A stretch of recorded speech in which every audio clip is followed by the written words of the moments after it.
What's up, guys? Welcome back to the channel. Welcome back to the Bianconator Zone for a daily news update on the last week of the season. We play Monza, I think, on Saturday. It's pointless, as was the Bologna game. However, funnily enough, the Bologna game was relevant for the fact that we are trying to hire Thiago Motta.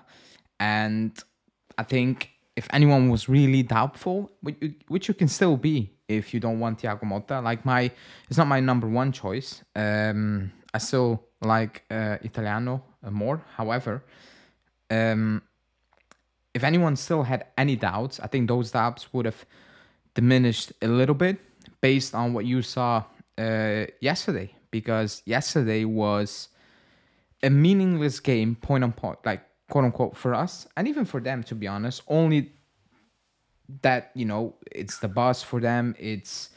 We can finish third in the league above Juve. That's ridiculous. That was basically what was on the line.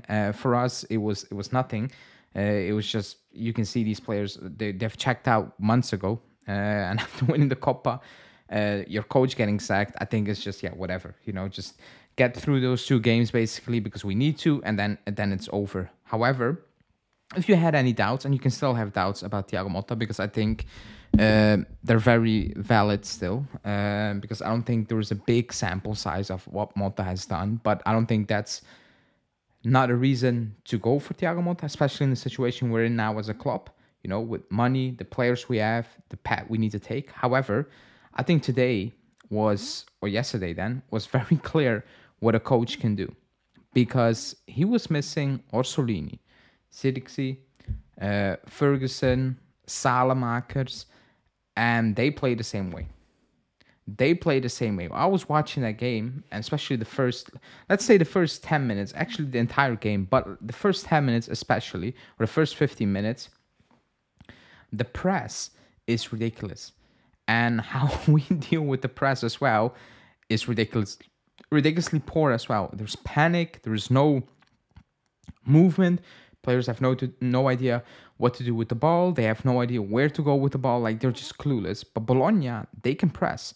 They all press off the ball as well. When Juve has possession, one presses, the other one closes down the space, and they win it back easily. Not all the time, but most of the time they win it back. And that's how they put pressure on teams. They win it back, and they're straight back in front of goal or on the edge of the box. That's what they do. But then you look us in the build-up phase, and how static it is. You have one player picking up the ball and just passing it to the other one who's static, and it's like, okay, you deal with it. There's no movement. When you watch the Bologna team, there's movement.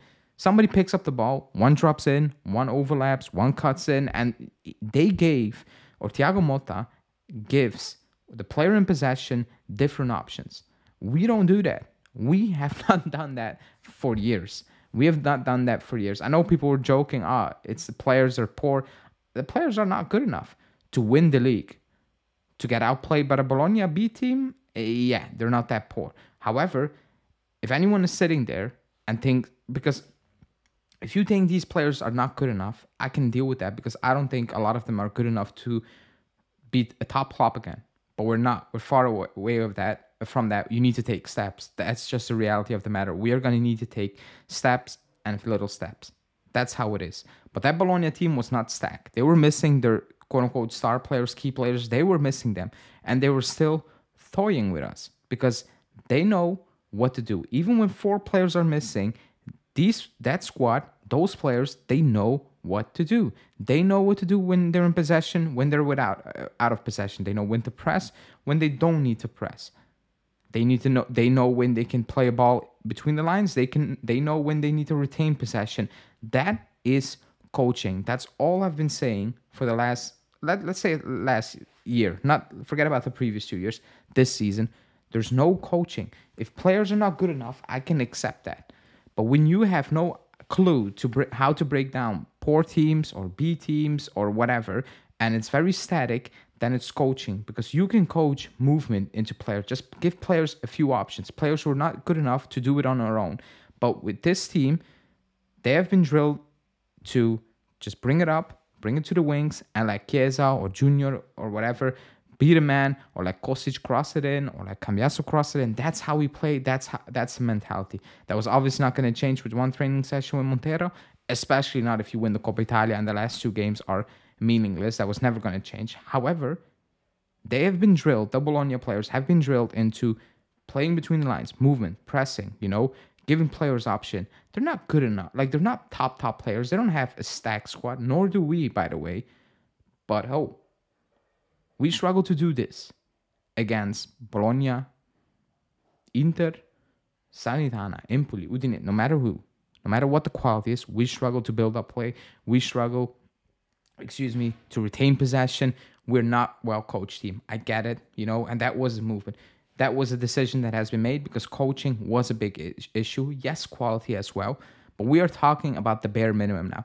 Because you cannot talk about winning a title right now when we struggle to beat the bottom half of the Serie A. You cannot talk about title. That should be the aim. But next season, that's just not realistic. No matter who the coach is. You can bring in Pep Guardiola or Jurgen Klopp. That's not going to change this season. The aim is to actually become a football club, to actually resemble anything that looks like an actual football club that will go out there and try to play football and try to compete with even the lowest teams, basically, or outcompete them. That's the bare minimum, and you go from there. But you can see that with Thiago Motta, and I'll give him his flowers because you need to give him his flowers because that was that especially that first half, that was a demonstration. That was showing off. That was showing basically, okay, I'm missing 4 players. I'm missing 4 of my quote-unquote star players. I'm missing Salamakers, Zirkzee, Ferguson, Orsolini, key players in what he does. And you know what? I'm just going to I'll play you. I'm just going to do what I've been doing all season. Even when the players are out, I'm just going to plug the holes with 4 other players. And I'm just going to do my thing again. Nothing is going to change. The intensity is going to be the same. The quality is going to be the same. Maybe not the individual brilliance, but that's normal because the quality has diminished, individual brilliance-wise. But as a team, everybody knows what to do. Everybody can pick up the job, even if it's for 1 or 2 games and the others come back from injury or suspension, whatever. I can deal with it. And he showed that. So you just need to credit Motta for that because he's done an excellent job. And I was just waiting if he's going to say yes or no. Everybody's assuming yes, he's going to join Juve. That's the assumption everybody's making. And we just need to wait at this point and see if that's actually going to be the case, if that's actually going to happen. Apparently he's going to talk to the Bologna ownership after this game or tomorrow or today then and inform them of his decision. Anything can still happen until nothing is signed. Anything is possible, but let's see. But coaching that was on display yesterday, at full display. So that's that one for me. I will be back live today. Let me know in the comments what you think. Like the video, subscribe, and I will see you guys. Ciao.